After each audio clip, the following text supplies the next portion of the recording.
Assalamualaikum dan salam keluarga Malaysia. Berita wilayah edisi Isnin 31 Oktober 2022 membawakan laporan terkini seluruh negara. Saya Nurul Hidayah Nawai, berikut paparan utama petang ini. Penemuan subvarian Omicron XBB, tingkat kes COVID-19 dalam negara.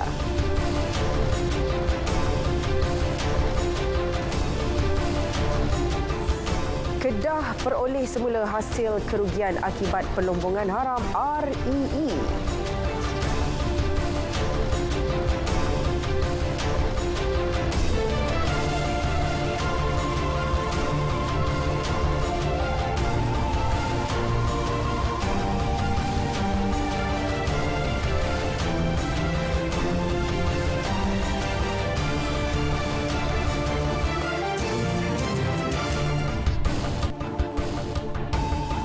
Baik saudara, lintas langsung dari Sarawak, Sabah dan Kelantan mengisi paparan pada petang ini. Terus setia 1 jam bersama Berita Wilayah.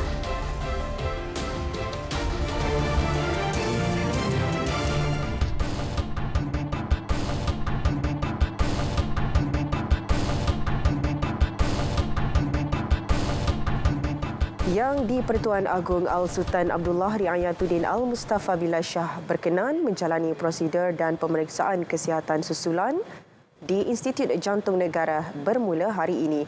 Kenyataan Datuk Pengelola Bijaya Diraja Istana, Datuk Seri Ahmad Fadli Syamsuddin berkata, Sri Paduka Baginda dalam keadaan baik dan tidak membimbangkan. Sri Paduka Baginda sepatutnya menjalani prosedur ini pada pertengahan bulan lalu tetapi ditangguhkan kerana menghadiri istiadat pemakaman negara mendiang Ratu Elizabeth II selama 5 hari yang bermula pada 16 September. Seluruh rakyat diseru bersama-sama mendoakan semoga Sri Paduka Baginda menjalani prosedur serta pemeriksaan kesihatan dengan lancar dan dikurniakan keafiatan berpanjangan. 4 kes jangkitan COVID-19 membabitkan varian XBB dikesan di negara ini. Menurut Menteri Kesihatan Khairi Jamaluddin, kes melibatkan 3 lelaki dan seorang wanita tempatan berusia antara 25 hingga 50 tahun dari Selangor dan Negeri Sembilan. Semua kes tersebut melibatkan kategori 2 dengan mengalami gejala demam dan batuk sederhana. Hanya 1 kes merupakan kes jangkitan semula dan semua kes terbabit telah menjalani isolasi 7 hari manakala semua kontak rapat juga telah dikenal pasti. Kita berpandangan bahawa trend ini masih lagi didorong oleh jangkitan daripada varian Omicron, ya. Dan kita mengesyaki bahawa yang mendorong kenaikan ini adalah daripada subvarian XBB yang telah pun menjadi punca kepada gelombang di Singapura baru-baru ini. Singapura telah baru melalui satu gelombang XBB yang telah mengambil masa dalam 3 hingga 4 minggu untuk menurun, dan barangkali kita juga berdepan dengan jangkitan yang merebak daripada XBB. Setakat ini kita telah pun kesan 4 kes XBB. Beliau bercakap dalam sidang media khas perkembangan terkini COVID-19 di Putrajaya. Kes baru COVID-19 di negara ini menunjukkan peningkatan dengan 16,917 kes dari 23 hingga 29 Oktober lalu berbanding 14,520 kes pada minggu lepas. Walaupun kemasukan ke hospital awam akibat wabak tersebut meningkat sehingga 14%, namun pesakit tidak mengalami gejala yang serius. Dalam pada itu, Malaysia bakal menerima vaksin bivalent keluaran Pfizer bulan depan. Menurut Menteri Kesihatan, ia tidak membabitkan perolehan tambahan dan tempahan vaksin itu menggunakan perolehan sedia ada. Kita telah tukar tempahan kita daripada vaksin lama kepada vaksin baru, yang itu akan sampai pada bulan November. Ya, tetapi saya nasihati bagi mereka yang berisiko tinggi, tak payah tunggu. Ambil dulu second booster vaksin yang sedia ada. Sebab itu pun berkesan dengan varian Omicron. KKM menyarankan pengambilan dos penggalak kedua terutamanya kepada golongan berisiko walaupun ketika ini ia tidak mewajibkannya kepada seluruh rakyat Malaysia. Ia digalakkan kepada mereka yang bermasalah penyakit kronik, sistem imun lemah, ibu mengandung, petugas barisan hadapan di samping mereka yang akan bertugas pada PRU 15 nanti. Dan ketika berucap pada majlis sambutan Hari Inovasi KKM di Putrajaya, Khairi menggesa semua kaki tangan kementerian meneroka tata cara dan proses lebih cekap serta berinovasi bagi memberikan perkhidmatan yang menepati peredaran masa serta kehendak rakyat. Warga KKM diingatkan tidak mengekalkan budaya lama hanya semata-mata sudah biasa menggunakannya. Pengurusan tertinggi Ketua Perkhidmatan dan Jabatan disaran untuk terus menggalakkan pegawai masing-masing menghasilkan produk atau perkhidmatan yang inovatif.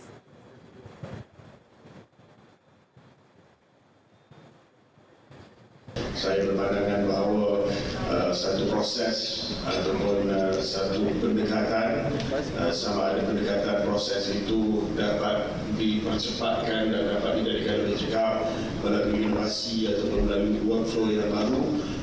Tidak ada apa-apa proses yang menjadi sacred cow ataupun lembu suci yang tak boleh kita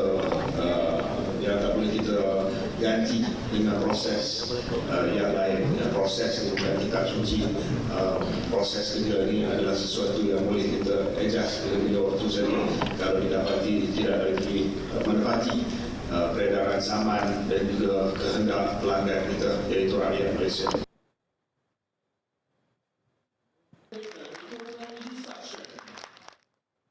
Anugerah Sri Angkasa ASA akan diteruskan pada masa akan datang dengan penambahan lebih banyak kategori termasuk media sosial. Menteri Komunikasi dan Multimedia Tan Sri Anwar Musa berkata, ASA ialah platform bagi menghargai penggiat industri kreatif tempatan. Beliau berharap industri penyiaran negara akan terus berkembang dan lebih ramai penggiat industri mendapat pengiktirafan ASA. Tan Sri Anwar juga berpuas hati dengan penganjuran acara berprestij yang berlangsung 2 hari bermula Sabtu. Idea bagi penjenamaan semula ASA dicetuskan Tan Sri Anwar yang turut memperkenalkan dana kandungan digital sebagai hadiah rebutan selaras langkah di bawah Pelan Pemulihan Negara yang bertujuan membantu serta menggalakkan pengamal industri kreatif menghasilkan, memasar serta mengedar kandungan kreatif kepada pasaran tempatan dan antarabangsa terutamanya dalam fasa pasca COVID-19. Tahun ini 43 kategori dipertandingkan di bawah kategori TV, 22 kategori di bawah kategori radio dan 5 kategori di bawah kategori media sosial. ASA dahulunya dikenali sebagai Anugerah RTM dicetuskan Kementerian Penerangan pada 1972 bertujuan mengiktiraf penggiat penerbitan program radio dan televisyen terbitan RTM. Kejutan dan istimewa hari ini. Sememangnya dan sekali lagi tahniah kita ucapkan pada Baik saudara, sementara itu RTM merangkul 28 daripada 70 kategori yang dipertandingkan pada malam Anugerah Sri Angkasa 2022. Antaranya Buletin TV Terbaik, Liputan TV Terbaik, Laporan Berita TV Terbaik, Liputan Sukan TV Terbaik dan Liputan Khas Siaran Langsung Terbaik. Berita perdana edisi khas Belanjawan 2021 RTM dinobatkan sebagai Buletin TV Terbaik.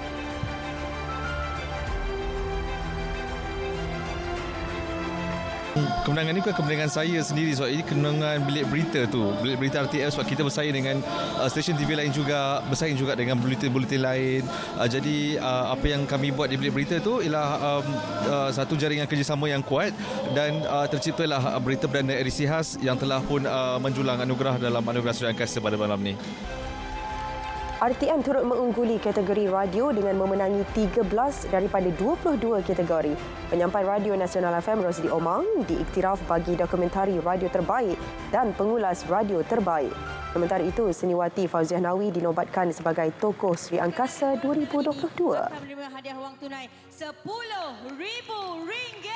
Saya masuk seni ni, saya kerja ni semua, saya tak pernah fikir tentang wad, saya tak pernah fikir pun tentang duit dia. Saya buat kerana saya suka, my passion. Tapi betul lah cikgu saya cakap, buat saja, buat yang terbaik. Semua tu nanti akan datang kemudian. Saya kata kata saya nak beli, saya nak dapat cabutan, dapat kereta. Kedah memperoleh semula hasil selepas terpaksa menanggung rugi akibat aktiviti pelombongan haram unsur nadir bumi REE di hutan simpan Bukit Enggang Sik Kedah. Hasil diterima menerusi 2 kompaun yang dikenakan terhadap seorang lelaki warga Cina yang didapati melakukan kegiatan itu. Menteri Besar Datuk Seri Muhammad Sanusi Makno berkata 2 kompaun itu berjumlah RM630,000. Kompaun maksimum RM500,000 bagi kesalahan melombong REE, manakala kompaun RM130,000 atas kesalahan menceroboh hutan simpan kekal. Kesemua dibayar pada 11 Oktober lalu.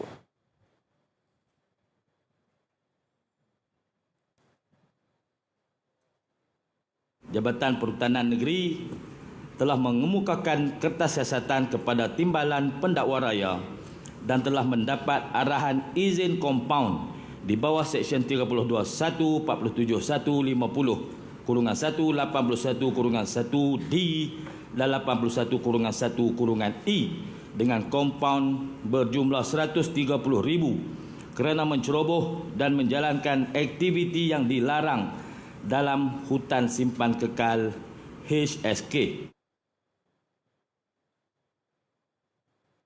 Unsur nadir bumi yang dirampas itu dianggarkan bernilai lebih RM391,000 mengikut nilai pasaran pada 30 September lepas. Bahan itu telah disita dan akan dilupuskan setelah mendapat kelulusan pihak berkuasa negeri. Ketika ini, penerokaan dan pelombongan di kawasan Bukit Enggang belum dimulakan. Berikutan Kementerian Sumber Asli belum lagi mengeluarkan prosedur operasi standard sepenuhnya yang berkaitan aktiviti itu. Meskipun platform maya semakin menjadi pilihan calon wakil rakyat, namun medium konvensional dilihat masih relevan untuk dimanfaatkan sepanjang tempoh berkempen bagi PRU ke-15. Ini terutama di kawasan dengan liputan jalur lebar yang lemah dan penduduknya masih mendapatkan maklumat melalui bahan cetakan seperti surat khabar. Konvensional seperti memperkenalkan calon di kawasan itu sendiri. Kaedah tradisional itu tidak boleh ditinggalkan. Ya, kerana bila kita turun ke lapangan, turun ke kawasan, sentuhan hati kepada rakyat itu sangat penting. Ya, kadang-kala kita lihat ada rakyat yang rumahnya terbakar, ya, kemudian banjir.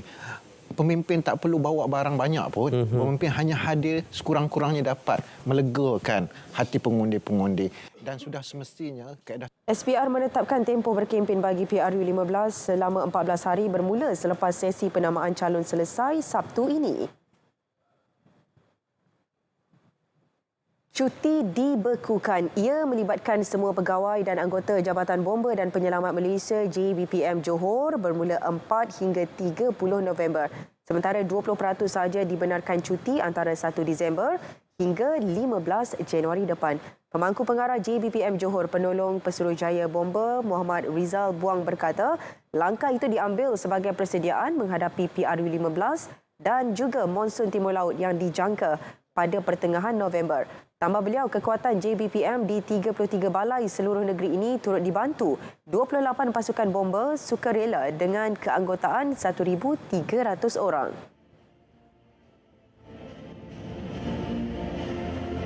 Jadi kesiapsiagaan bomba untuk kita menghadapi kedua-dua insiden inilah.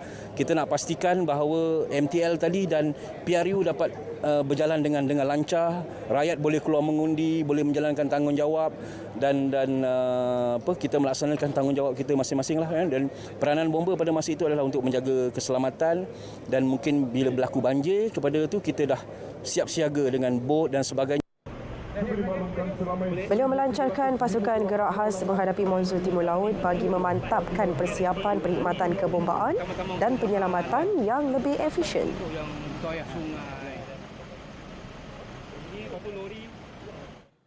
Baik saudara, seterusnya sebelum ke perkembangan berikutnya, kita ikuti laporan cuaca semasa bersama Pegawai Met Malaysia Rashdam Amirul Ashraf Roslan. Silakan Rashdam.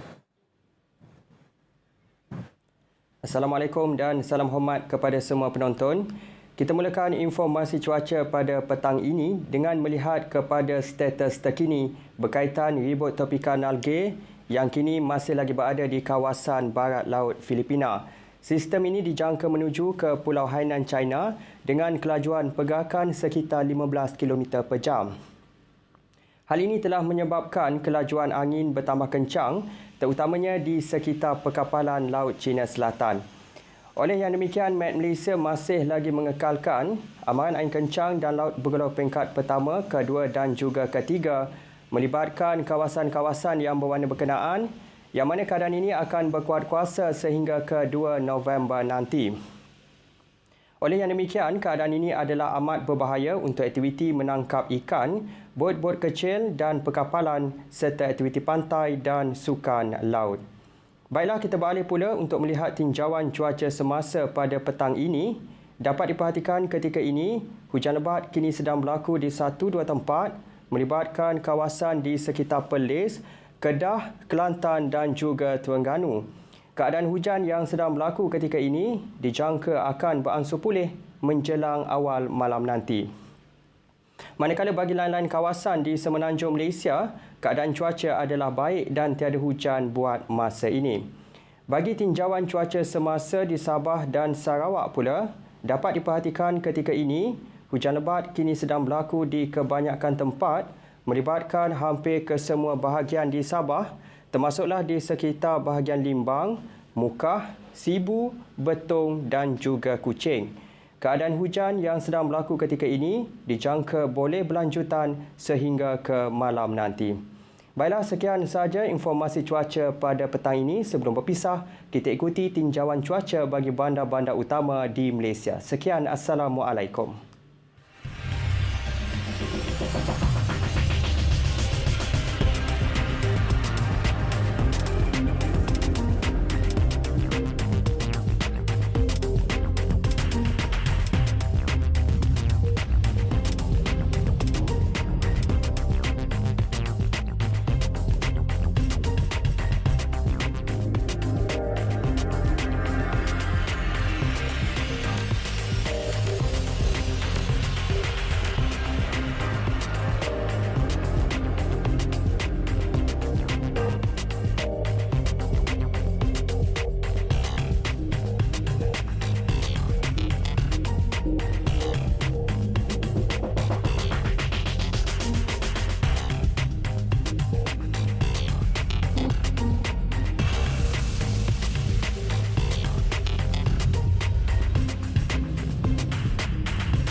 Mak ingat tak masa kita susah dulu? Kena halau dari rumah sebab tak mampu bayar sewa. Sedih kan masa tu, Mak? Tak apalah, Ros. Setiap ujian tu pasti ada hikmah di sebaliknya. Yang penting kita sabar. Memang dari dulu lagi, Impian Ros nak tengok Mak happy bila punya rumah baru. Mak dah selesa dan nyewa kat rumah flat kita tu. Lagipun rumah ni cantik, luas. Mesti mahal. Nanti bolehlah Mak masak dengan selesa kat rumah baru. Surau, ruang rekreasi, makin berbumbung lagi. Rumah ni ada 3 bilik tidur dengan 2 bilik air tau. Harap-harap Mak sukalah. Wah, besarnya Ros rumah ni.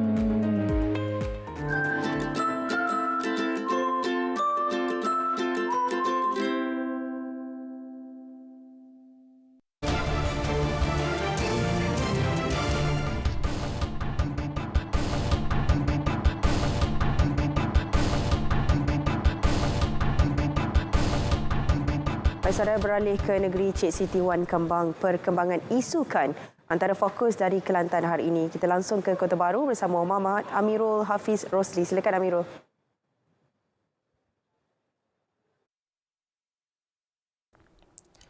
Baik, terima kasih. Positif dan memberansangkan. Kecenderungan belia Kelantan menyertai isukan amat menggalakkan.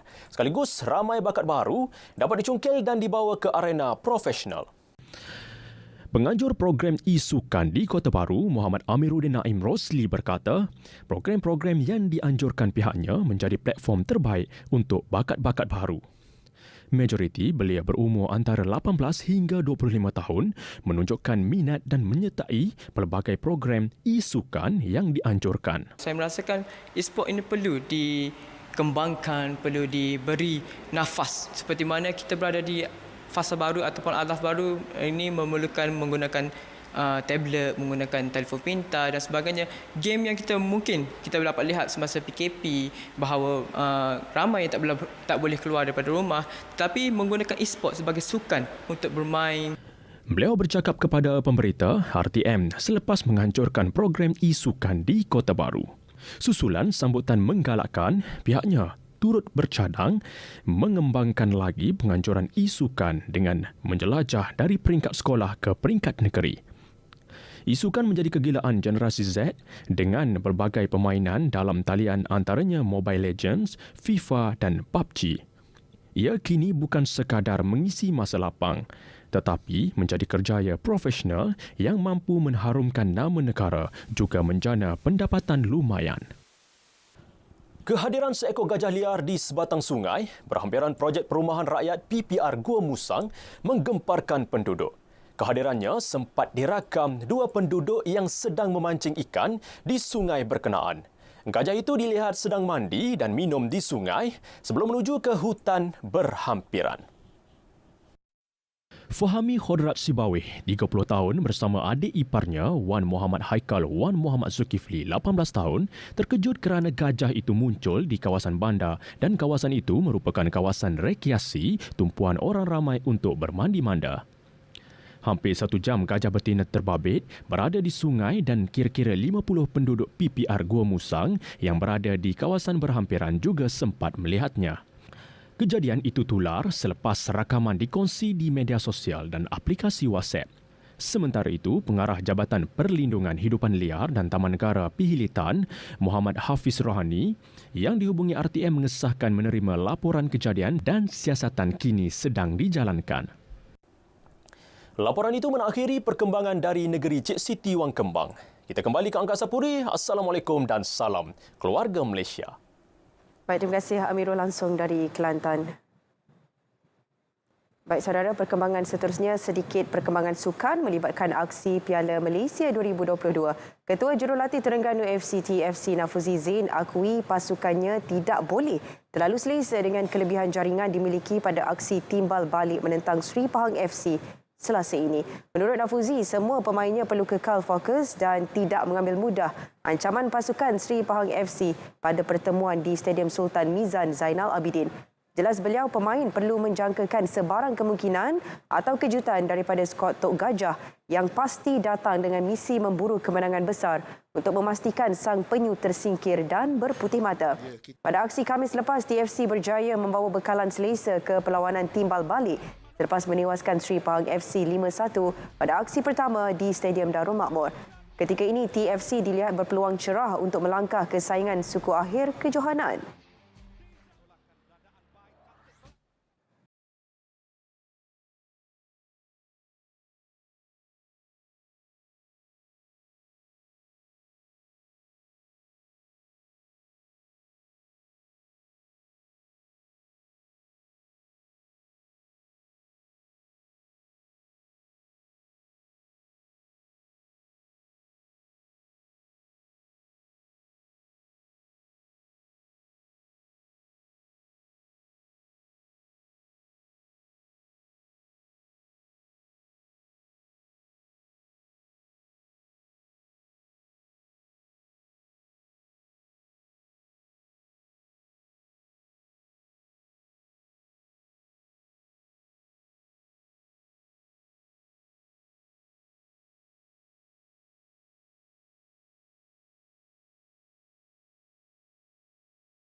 Saudara, beralih ke Sabah. Fokus dari negeri di bawah bayu petang ini, Sekretariat Mahasiswa Sabah Malaysia semesta dilancarkan.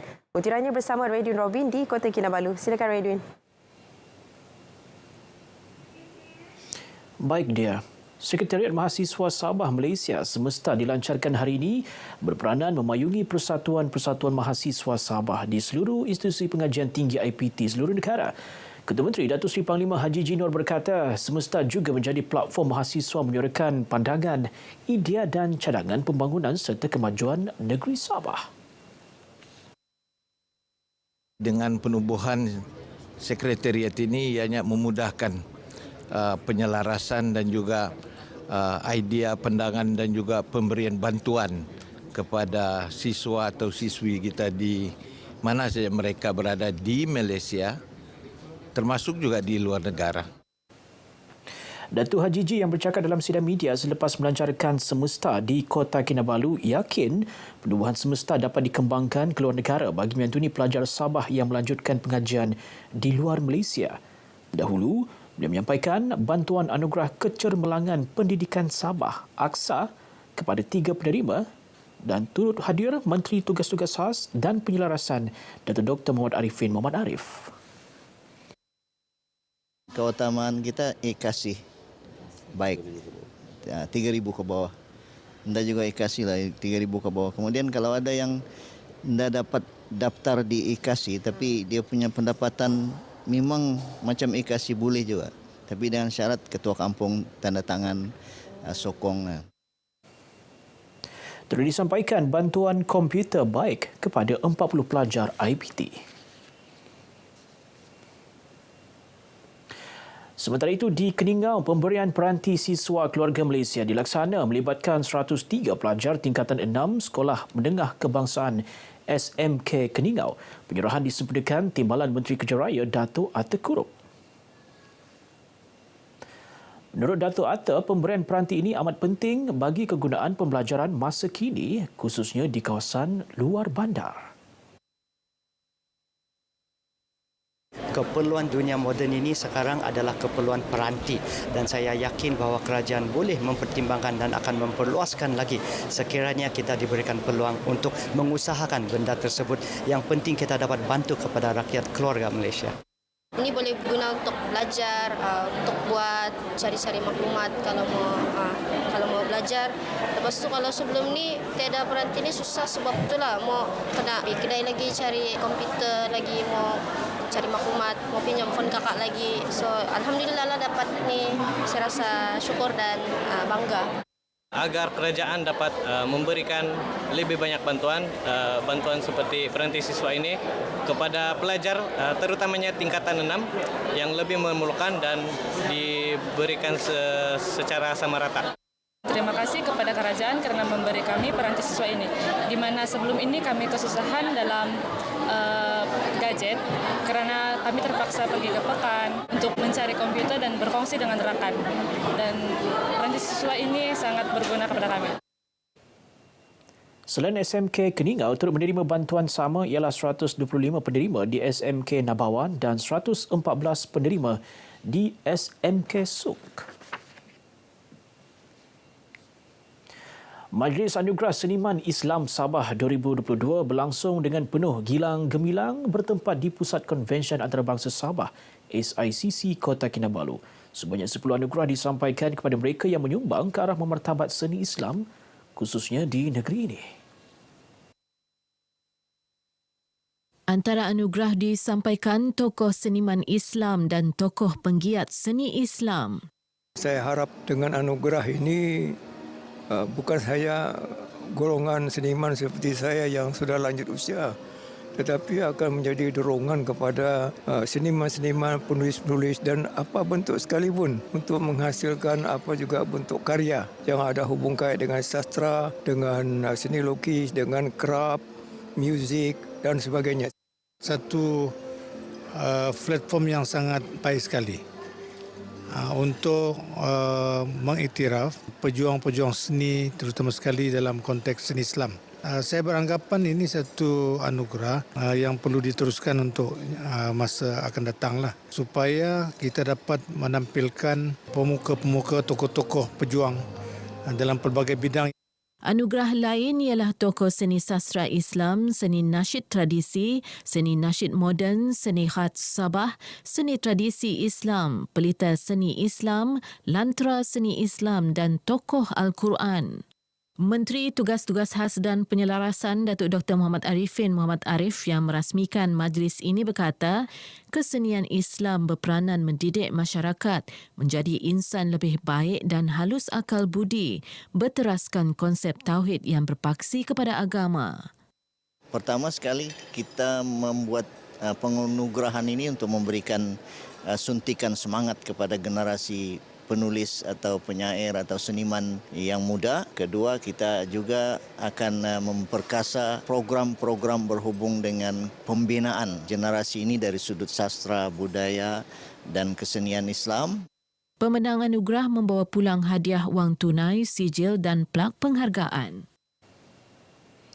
Beralih ke perkembangan banjir, setakat 4 petang tadi 62 penduduk dilaporkan dipindahkan ke Pusat Pembinaan Sementara PPS di Kunak. Menurut kenyataan, Sekretariat Jawatankuasa Pengurusan Bencana Negeri, penduduk terjejas terdiri daripada 13 keluarga dari Kampung Airport Tun Fuat Kunak. Kesemua mereka kini berada di PPS Dewan Kampung Airport Tun Fuat. Yayasan Usaha Maju YUM, sebuah agensi di bawah Kementerian Kewangan Negeri Sabah telah berjaya membantu lebih 9,000 isi rumah termiskin di Tawau.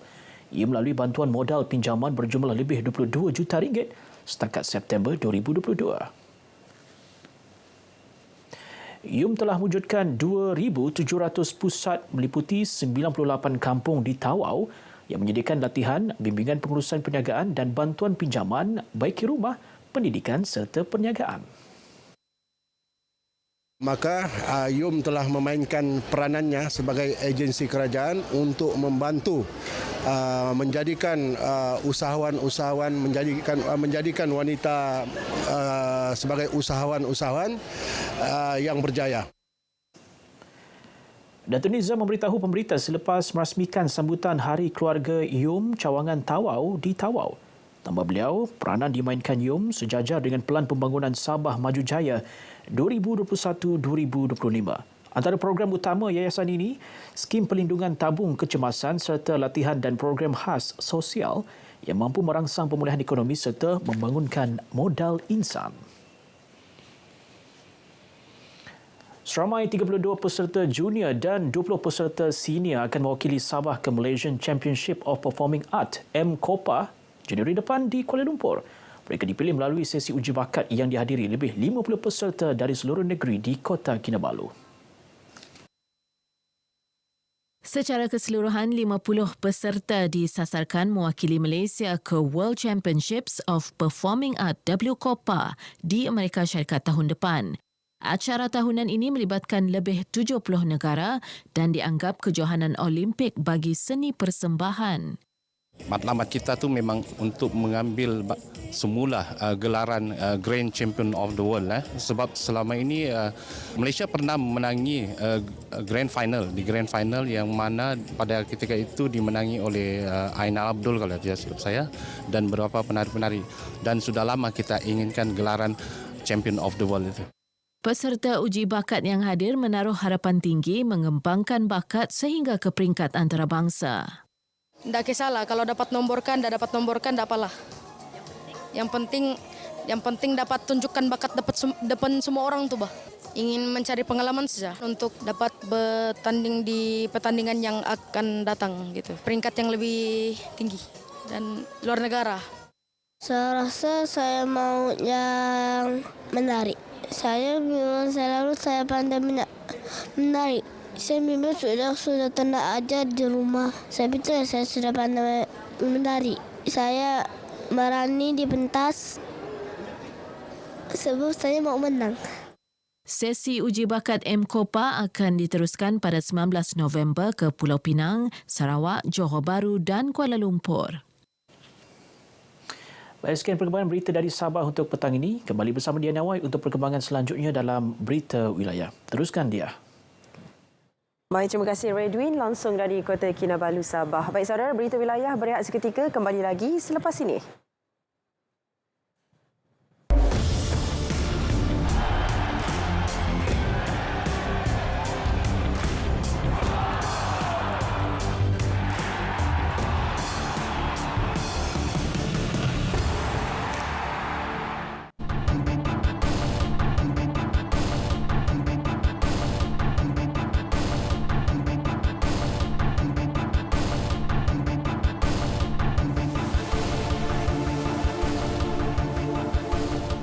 Baik saudara, kembali dalam berita wilayah. Individu berusia 18 hingga 40 tahun merupakan sasaran utama bagi sindiket pemerdagangan manusia di Myanmar, Kemboja dan Laos. 20 mangsa yang terkandas telah dikenal pasti di Myanmar masih dalam usaha dibawa pulang ke negara ini. Jelas Setiausaha Agung Malaysia International Humanitarian Organisation MHO, Datuk Ishamuddin Hashim menyatakan sindiket ini mempunyai pelbagai modus operandi, antaranya menawarkan peluang pekerjaan dengan bayaran menggunakan dolar US. Tolonglah berhati-hati, khususnya kepada negara-negara yang saya masukkan tadi seperti Laos, Myanmar dan Cambodia. Semak dahulu melalui dengan kedutaan, lakukan sedikit due diligence sebelum anda tertarik untuk bekerja di negara-negara terbabit. Dan kalau boleh, berikan keutamaan untuk bekerja di Malaysia. Malaysia ni dah banyak macam-macam peluang. Bukan saja peluang dari segi pekerjaan, kita juga ada peluang dari sektor gig ekonomi seperti e-hailing, sektor e-hailing yang ni. Jadi kalau boleh utamakan pekerjaan di Malaysia, dan kalaulah juga ingin mencari peluang untuk mendapatkan currency yang lebih tinggi, buat semakan dulu dengan kedutaan-kedutaan negara terbabit sebelum anda tertipu dengan sindiket pemerdagangan manusia. Beliau ditemu bual selepas menjadi tetamu dalam program Selamat Pagi Malaysia DRTM.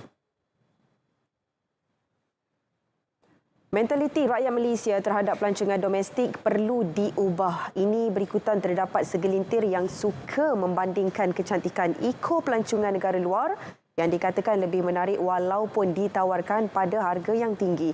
Pengerusi Persatuan Pelancongan Daerah Seremban, Jeffrey Ramli berkata, sokongan rakyat penting bagi membantu sektor pelancongan negara selepas terjejas teruk akibat pandemik COVID-19. Tetapi mentaliti rakyat Malaysia ni apabila mereka keluar negara, jadi mereka akan melihat satu-satu produk itu murah.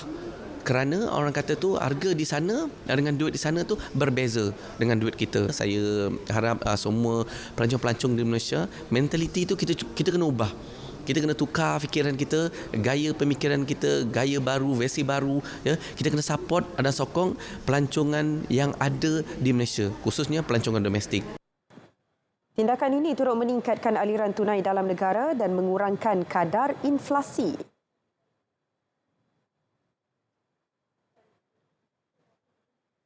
Baik saudara, dalam perkembangan sama, RM1.5 bilion nilai jualan disasar di pameran mata terbesar yang bakal berlangsung 17 hingga 19 Mac tahun depan. Persatuan Ejen-Ejen Pelancongan dan Pengembaraan Malaysia MATA menjangkakan 250,000 pengunjung hadir ke program 3 hari berkenaan.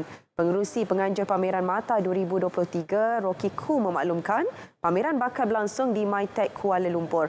Ia menawarkan pakej menyeluruh termasuk perjalanan destinasi domestik, antarabangsa, umrah dan haji. Baik, sedikit perkembangan sukan badminton. Beregu wanita utama negara Pierre Tan dan M. Tina menamatkan kemarau kejuaraan Malaysia di terbuka Perancis apabila menewaskan pasangan Jepun Mayu Matsumoto Wakana Nagahara pada aksi final di Paris malam tadi. Ia sekaligus menjadikan mereka beregu wanita pertama yang berjaya memenangi kejuaraan tersebut. Ini juga merupakan kejayaan pasangan itu turut mendapat perhatian Perdana Menteri Datuk Seri Ismail Sabri Yaakob. Beliau menerusi catatan di Facebook rasminya mengucapkan tahniah kepada pasangan tersebut. Datuk Seri Ismail Sabri berkata kejayaan Pierre dan Tina menamatkan kemarau kejuaraan berjaya mengharumkan nama Malaysia di persada dunia. Jelas beliau, kejayaan pasangan beregu itu membuktikan sukan berupaya mengharumkan nama Malaysia yang menjadi asas keluarga Malaysia. Menjelang Sukan Asia 2023, Persekutuan Karate Malaysia MAKAF bercadang mendapatkan khidmat jurulatih baru dari Eropah dalam usaha memperbaiki pencapaian skuad kebangsaan pada tamasya tersebut. Menurut Setiausaha Agung MAKAF Datuk Nur Azmi Ahmad, pihaknya telah mengenal pasti beberapa calon jurulatih dari Eropah yang akan dilantik selepas mendapat persetujuan daripada Majlis Sukan Negara MSN dan Exco Badan Induk tersebut. Jelas beliau, pemilihan jurulatih dari Eropah kerana kebanyakan pertandingan Persekutuan Karate Dunia WKF akan berlangsung di benua tersebut. Atas faktor itu juga, MAKAF turut bercadang untuk menjadikan Turki sebagai pangkalan latihan atlet kebangsaan. Datuk Nur Azmi turut memaklumkan jurulatih yang bakal dilantik itu dijangka memulakan tugas selepas Tahun Baharu Cina yang akan disambut pada 22 Januari tahun depan. Skuad karate negara bakal menyertai Sukan SEA Kemboja dari 5 hingga 16 Mei dan Sukan Asia 2022 bermula 23 September hingga 8 Oktober 2023.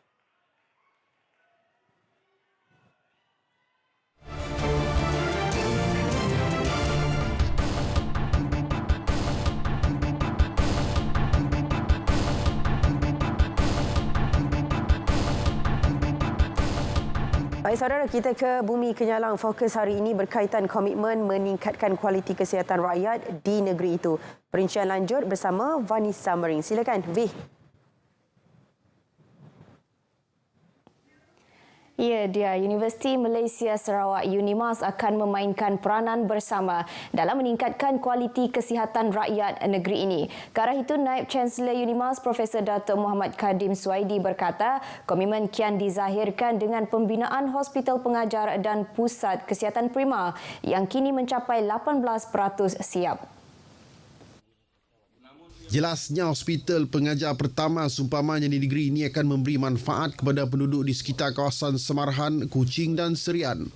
Perancangan yang ditunggu-tunggu sejak 1995 itu amat penting dalam meningkatkan daya saing dan kualiti siswazah dalam bidang perubatan dan sains kesihatan. Hadir merasmikan Majlis Convocation UNIMAS ke-26 di Kota Semarahan itu ialah Yang di-Pertuan Negeri Sarawak, Tun Pen Sri Abdul Taib Mahmud.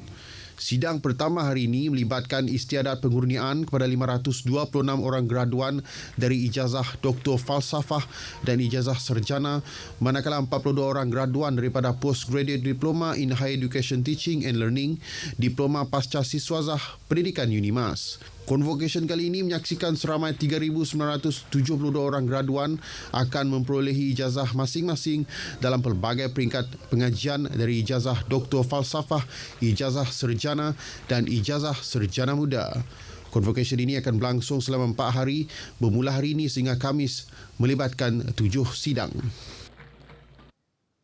Jabatan Kesihatan Negeri Sarawak menggalakkan para pelanggannya untuk membuat bayaran secara tanpa tunai iaitu menggunakan kad debit, kad kredit dan e-dompet di semua kemudahan Kementerian Kesihatan di Sarawak bermula pada 1 Oktober lepas. Pengarah Kesihatan Negeri Dr. Ui Chu Hak berkata ia selaras dengan usaha kerajaan ke arah mewujudkan masyarakat digital. Walau bagaimanapun katanya, para pelanggan masih dibenarkan membuat pembayaran secara tunai sekiranya tidak dapat menggunakan sebarang kaedah tanpa tunai atau tiada akaun bank. Beliau menyatakan demikian dalam satu kenyataan media.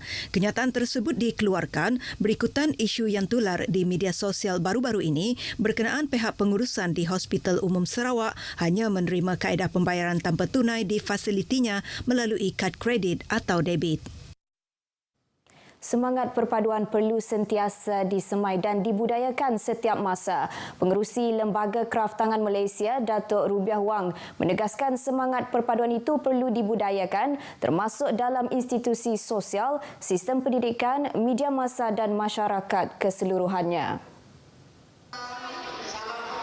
Justru itu, Datuk Rubiah Wang percaya dengan pelbagai program dan usaha berterusan seperti program Quality in Unity berambil di Kampung Baru dapat dilaksana secara berterusan dan diperluas ke kampung-kampung berdekatan dengan penglibatan komuniti di akar umbi. Beliau berkata demikian ketika berucap pada program itu yang diadakan di Kampung Baru Kota Semarahan.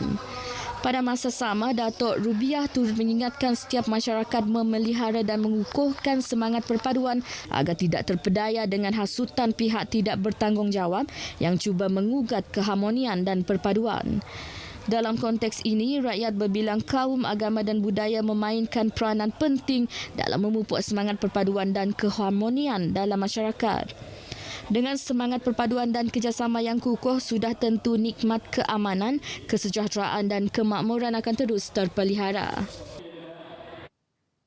Pasukan Pacific West dari Pulau Pinang menjuarai perlumbaan bot naga antarabangsa Sarawak SIDBR 2022 yang menutup tirai petang semalam. Dengan catatan masa 1 minit 10.7 saat, pasukan itu memenangi kategori Premier Terbuka 20 pengkayuh dan membawa balik hadiah wang tunai RM5,000, trofi dan piala. Tempat kedua pula dimenangi oleh pasukan boneka Paddlers dari Brunei Darussalam, Kapus Hulu, manakala tempat ketiga yang juga tuan rumah iaitu pasukan Landas. Dalam pada itu, pasukan Pacific West dari Pulau Pinang turut memenangi kategori Premier Terbuka untuk 12 pengkayuh dan lelaki Malaysia tertutup 12 pengkayuh. Majlis penyampaian hadiah disempurnakan oleh Menteri Pelancongan Industri Kreatif dan Seni Persembahan Datuk Seri Abdul Karim Rahman Hamzah yang turut dihadiri Konsulat Jeneral Republik Indonesia di Kuching, Tuan Yang Terutama Raden Sigit Widjaksono dan Presiden Persekutuan Perahu Naga Malaysia Gerli Tan di Kuching. Terdahulu dalam ucapannya, Datuk Seri Abdul Karim memberitahu acara berprestij seperti itu akan membantu mempromosikan Kuching sebagai pintu masuk ke Sarawak yang dikenali sebagai bumi kenyalang yang kaya dengan warisan budaya dan masakan. Katanya kementeriannya sentiasa menyokong acara serantau dan antarabangsa bagi meningkatkan perniagaan tempatan, hotel dan juga meningkatkan imej dan keterlihatan destinasi. Ini terbukti menerusi sokongan penganjuran lebih daripada 100 acara di pelbagai bahagian Sarawak termasuk perlumbaan bot naga antarabangsa Sarawak yang turut merangkumi Bazar Craft, Dapur Sarawak dan Fiesta Kebudayaan. SIDBR 2022 menyaksikan seramai 1,500 pengkayuh merangkumi 48 pasukan menyertai kejohanan kali ini iaitu dari 15 negara termasuk Amerika Syarikat, Britain, Australia, Iran, Mesir, Spanyol, Kanada dan beberapa negara serantau Asia. Regata Sarawak 2022 diteruskan pada 4 hingga 6 November ini yang melibatkan beberapa kategori sehingga 30 pengkayuh untuk merebut gelaran Raja Sungai. Jentera Gabungan Parti Sarawak GPS perlu memperkukuhkan kerjasama dan mempertingkatkan usaha bagi memastikan calon-calon GPS yang bakal bertanding dalam pilihan raya umum PRU ke-15 menang dalam jumlah majoriti yang selesa. Menurut Menteri di Jabatan Premier Sarawak yang juga Naib Presiden Parti Rakyat Sarawak PRS, Datuk John Siki Tayai memberitahu tanpa sokongan GPS, mana-mana gabungan parti di Semenanjung sukar untuk membentuk kerajaan. Justru ujar Datuk John Siki, GPS perlu memiliki kemenangan yang besar pada PRU 15 iaitu kesinambungan daripada kemenangan GPS pada pilihan raya negeri Sarawak yang lepas. Awak kena kita ketuk bertawal. Bertawal artinya nanti kita tadi orang den, semelaya den. Laban bunyi kaku kebadah dulu kita tadi nadai kumpulan parti siti-siti ada 3 bengkah. Sudah disebut aku tadi oleh nombor ke perintah. Jalan tidak ia berguna ke kita di Sarawak tu. Berguna ke parti GPS. Tidak tidak ia berguna ke kita. Mai kita nombor ke perintah, ngagak ke perintah di benar Semenanjung dia lah. Mesti dah tuai kita bertawal. Munyi aku selalu nyebut kita benda what is there for us. Nama tak hak untuk kami. Nanti kita nak ada hukum, nak ada kebuah kita dengan orang dia. Jadi berguna amat ke pemenang, ke amat mayuh. Kena kita bertawal nama hukum kita dengan orang dia. Tak keperlu amat. Tambahnya, menerusi suara yang kukuh di Dewan Rakyat dan Kabinet Kerajaan Persekutuan, GPS berupaya terus memperjuangkan hak dan keperluan pembangunan negeri ini. Jelasnya, Sarawak masih memerlukan usaha pembangunan infrastruktur khususnya di luar bandar dan pedalaman. Beliau berkata demikian semasa berucap di program Pemimpin Bersama Rakyat di Rumah Licong, Sungai Sebutin, Tubau. Baik, dengan itu sekian berita dari Sarawak. Kita kembali bersama dia di Angkasa Puri. Silakan.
kembali dalam berita wilayah. Kita ke perkembangan seterusnya. Ibu Pejabat Polis Daerah IPD Ipoh menjalankan simulasi pasukan unit tempur ringan sebagai persiapan menghadapi pilihan raya umum ke-15.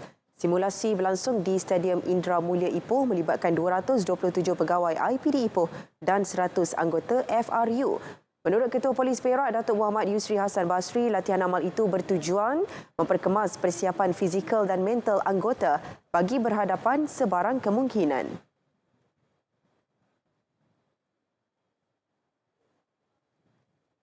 Latihan ini ataupun simulasi ini dijalankan ataupun diadakan adalah lanjutan daripada siap siagaan PDRM Kontingen Perak untuk menghadapi PRU yang ke-15 yang akan datang tidak lama lagi.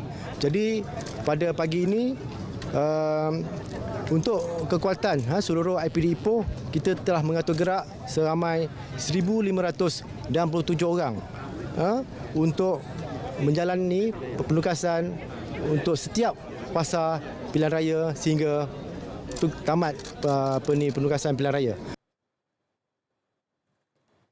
Baik, saudara, Kedah bercadang membahaskan usul anti lompat parti pada sesi persidangan DUN akan datang. Speaker Datuk Johari Bulat berkata meskipun Parlimen telah menguatkuasakan rang Undang-Undang RUU larangan lompat parti pada 5 Oktober lepas, kerajaan negeri mempunyai cukup masa untuk berbuat demikian. Katanya sebelum sesi soal jawab persidangan DUN hari ini dalam perkara 6, jadual 8 kerajaan negeri mempunyai masa untuk menguatkuasakan rang Undang-Undang lompat parti.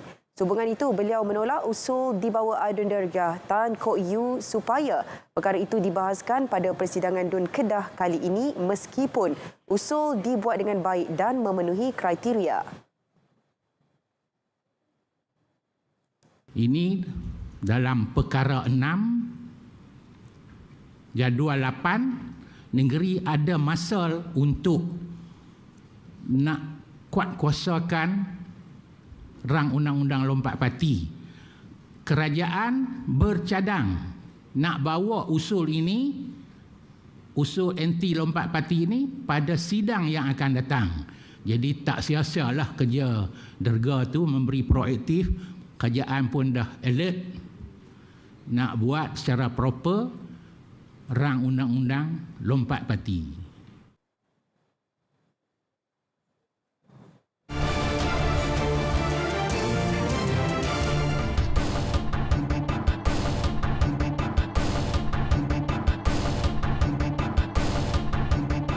Tujuh warga Jabatan Penyiaran Johor tamat latihan asas kecemasan dan pengurusan bencana pasukan SEDED RTM Johor.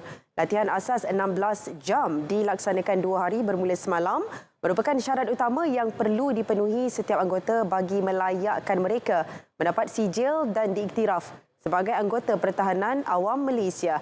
Menurut Pengarah Jabatan Penyiaran Johor, Ramli Johari, latihan ini membolehkan warga RTM Johor bersedia dan melaksanakan tanggungjawab mereka semasa kecemasan atau bencana berlaku. Saya mengharapkan apa yang kita bincangkan, apa yang kerjasama ini akan memberi manfaat kepada kedua-dua pihak lah. Dan kita pun dapat selain dapat membantu memudahkan, meringankan beban yang ditanggung oleh APM, dan kita juga boleh dapat manfaat daripadanya. Pihak RTM dan juga APM Johor juga boleh terlibat secara langsung dalam semua tugas-tugas pengoperasian kita di lapangan, walaupun tidak secara kepada tugas-tugas menyelamat, tapi lebih kepada tugas-tugas memberikan bantuan-bantuan khususnya di pusat-pusat pemindahan sementara. Sangat berharga bagi kami lah. Kami rasa kami yang tidak tahu apa pun tentang ilmu khususnya dalam asas kecemasan pengurusan bencana ini, kita gunakan sebaik-baiknya selama 2 hari ini, dan semoga ia dapat diberi manfaat insya-Allah pada masa akan datang, khususnya dalam perkhidmatan awam lah. Gembiralah dapat banyak ilmu baru dengan kawan-kawan dekat RTM Johor ni, dengan pegawai JPM. Memang happy lah pengalaman baru. Pengalaman yang saya rasa orang lain tak dapat. Ini tuah kami terpilih untuk mengikuti SIDAT Johor, RTM Johor terutamanya. Satu pengalaman yang saya rasa memang orang lain tak dapat. Ini rezeki kami dan memang berkaitan dengan kerja kami dan alhamdulillah kami berjaya hari ini bersama dengan rakan-rakan. Jabatan Penyiaran Johor merancang mengadakan latihan lanjutan selama 148 jam setahun tahun depan. Selain bercadang menubuhkan pasukan khas penyelamat di air dan skuba yang terdiri daripada 9 warga RTM Johor yang sudah mempunyai selam skuba. Baik saudara, berita wilayah berakhir di sini. Dapatkan perkembangan sahih sepanjang masa melalui portal berita.rtm.gov.my. Saya Nurul Hidayah Nawai. Assalamualaikum. Salam keluarga Malaysia. Teguh bersama.